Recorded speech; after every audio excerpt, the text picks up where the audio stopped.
Welcome to the Slop Farm. Enjoy the video. You start now.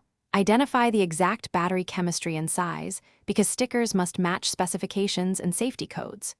Once done, confirm any brand or regulatory restrictions and secure simple supplies, labels, printer, marker, cleaning wipes, and gloves. Clean the battery surface so adhesive bonds, remove grease with alcohol, and let dry.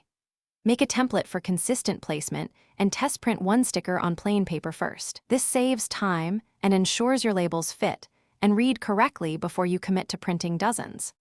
You now print and apply with care. Pick a durable label material, vinyl or polyester if moisture is a concern, and adjust your printer DPI and cutter settings for crisp edges. Once printed, cut precisely using a guide or cutter to keep uniformity. Make sure labels include voltage, capacity, and date for traceability.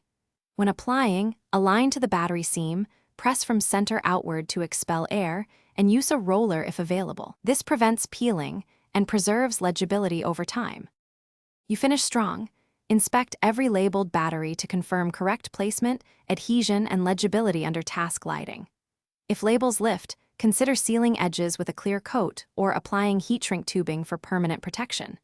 Make sure to log date and any cell details in your inventory. If a sticker peels, re-clean the area with alcohol, let dry fully, and reapply a new label. Alternatively, use a stronger adhesive or switch material. One key tip: test solutions on a single battery before batch application. Thanks for watching. Consider subscribing if we helped you today.